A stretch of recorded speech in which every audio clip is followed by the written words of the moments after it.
All right, it is 1:30 according to that clock.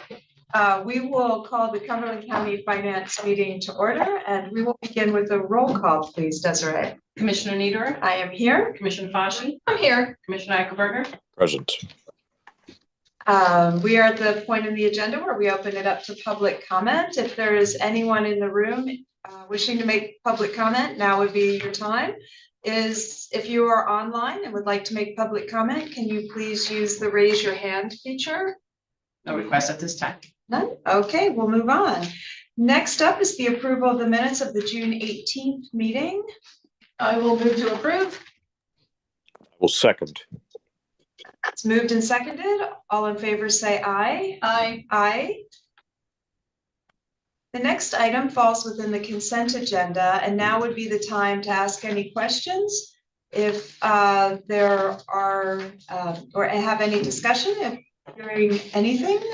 If not, we can entertain a motion to approve the consent agenda. I move to approve. Second.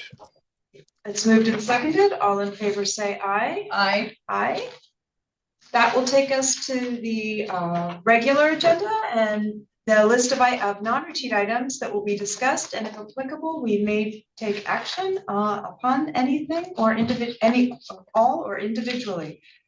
I believe right now we just have a presentation to be made, and that would be on the M4 Cloud Suite project, and we're getting an update from Beth Chornak and John McChrystal. Ladies and gentlemen.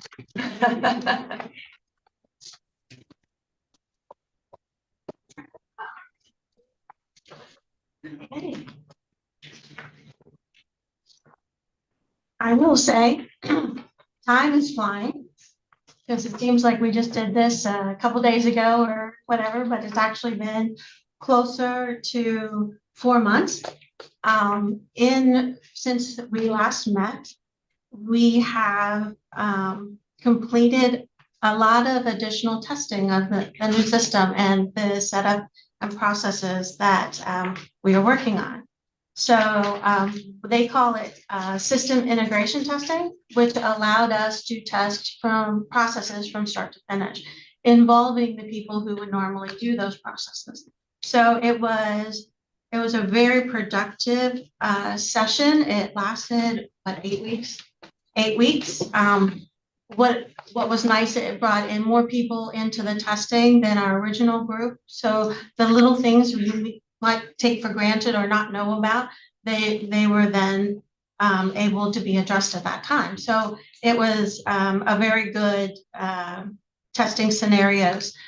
We do have some things coming out of those scenarios that we're still working on, clarification of processes that we want to improve.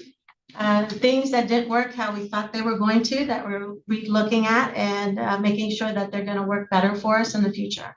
That's when you say that, things that don't work, because this is a financial application that you're working within, is it that the action being taken isn't hitting the accounts that you anticipate it to hit correctly, or what's not necessarily working?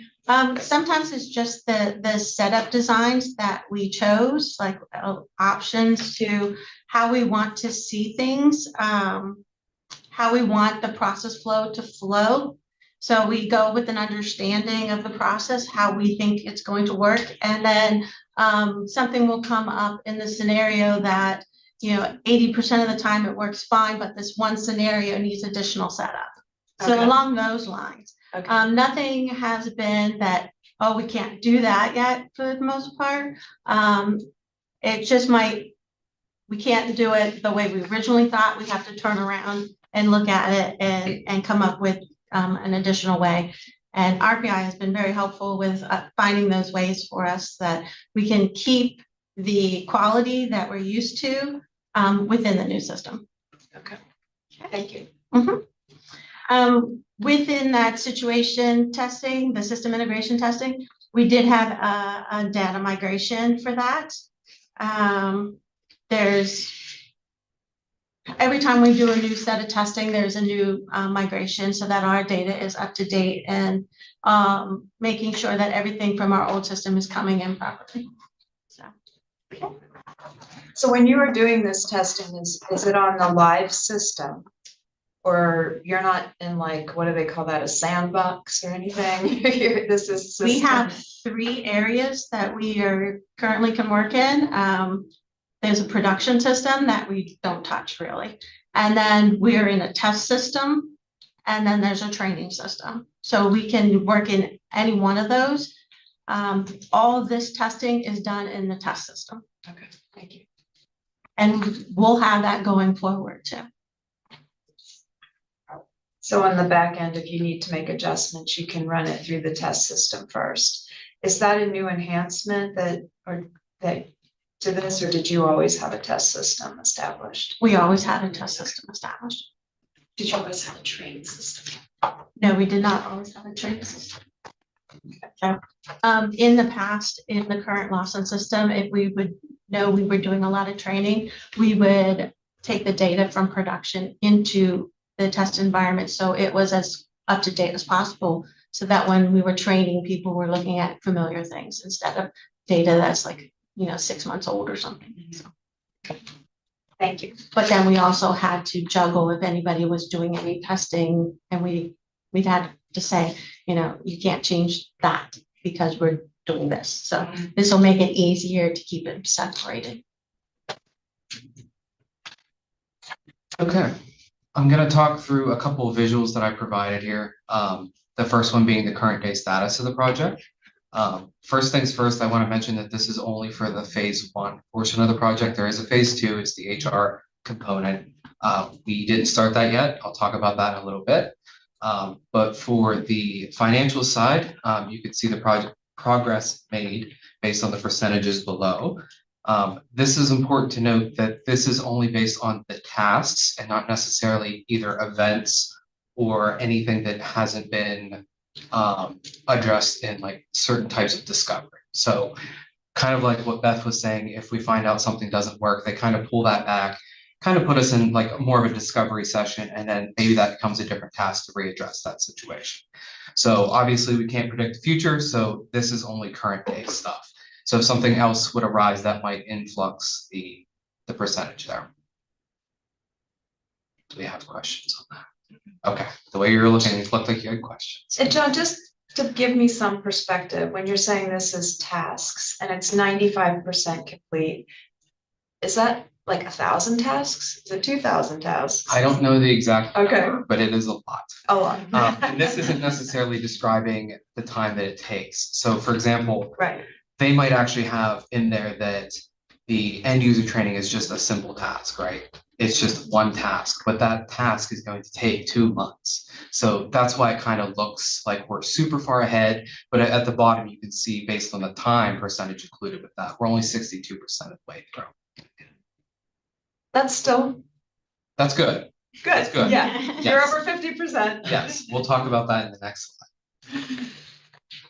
So now we're going to talk about the program health and program. I know I'm switching terminology here, but program references both the phases combined.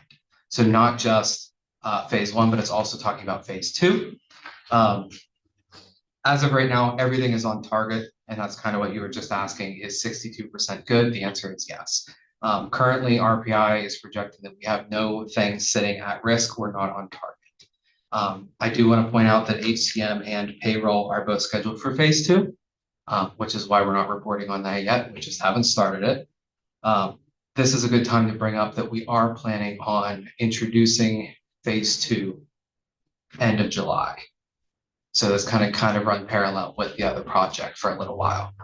That's just to make sure that we stay on time for the 2027 rollout for HCM.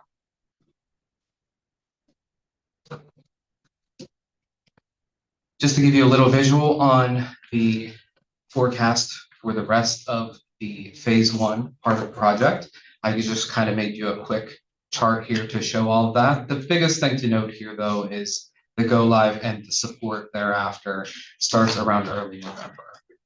And these are kind of the phases that we're going to roll into. Currently, we are at the very tail end of the very first one on the top there. Okay.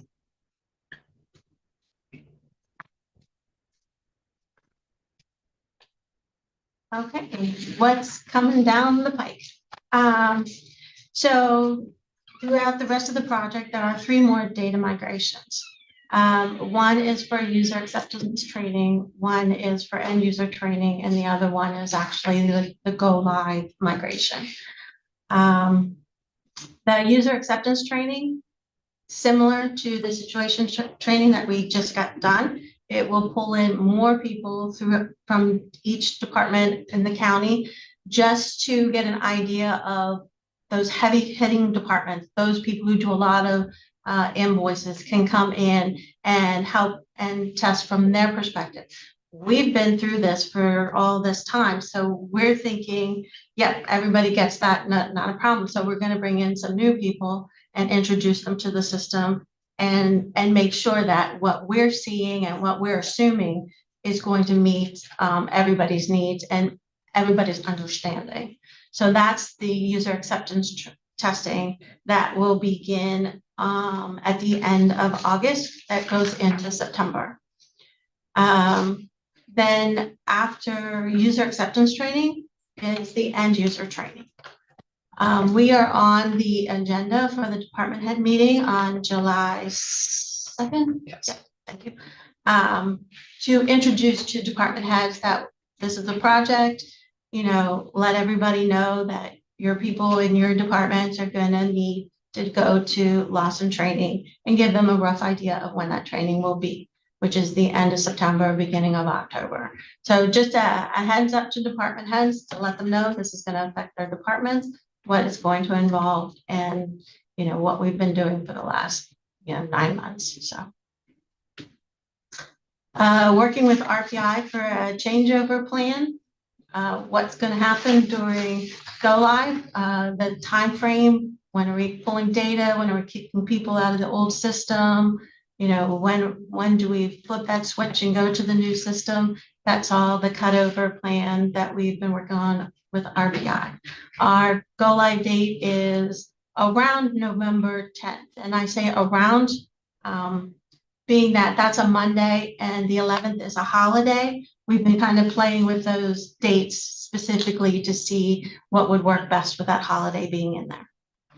And I see we have a number of people from finance in the room and wondering if there is that a good timeline for you as it relates to end of year reporting and that sort of thing? Yeah, so we've been heavily involved with developing the timeline. So we feel it is a reasonable timeline. And originally the timeline was to cut over closer to the end of the year. Kind of like it moved up a little bit because this gives us a little bit of time on the system before we get into the year-end close process. So we feel like it's a solid plan.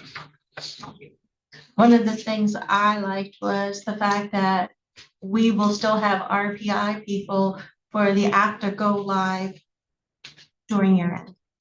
So if we do have questions at year end, we will have the help there to answer them.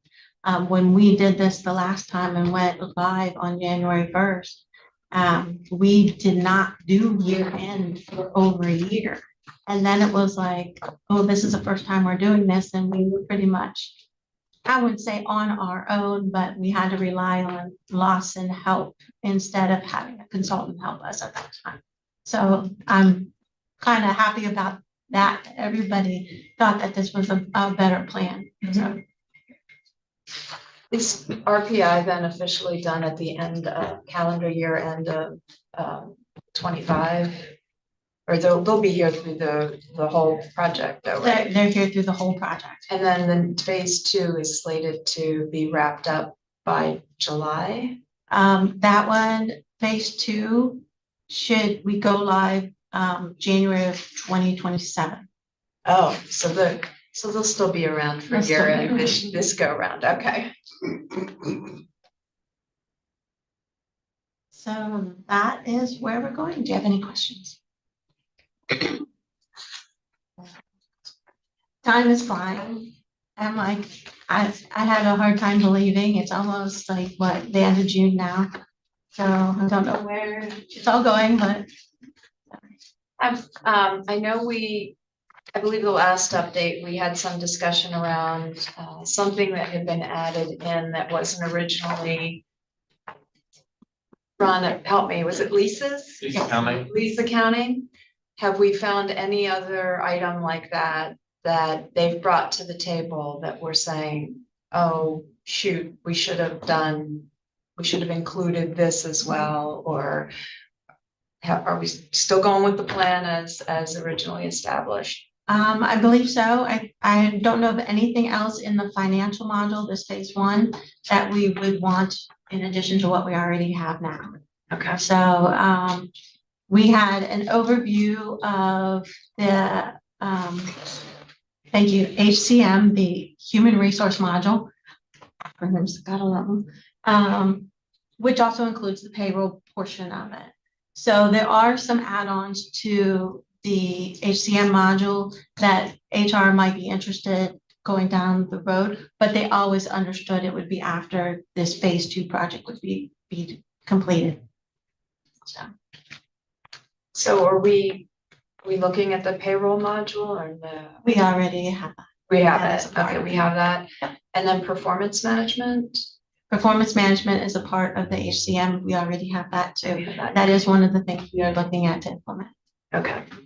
So And I'm then, excited for that one. 'Cause yes, I'm yeah, hoping it will really integrate very well and some of this back and forth between the Access database that we are currently using. While it does the job, it's can be a little cumbersome. So I'm hoping it will really streamline the process. great. Thank you. Thank you. Very helpful. Thank you. Yeah, enjoy the weather, huh? Or not. Or not. Feels good in here though. So. Yeah, it does. All right. Is there any other business to come before the board at this time? Nope, so I will move to adjourn. We are adjourned. Thank you. Thanks. Thank you, folks.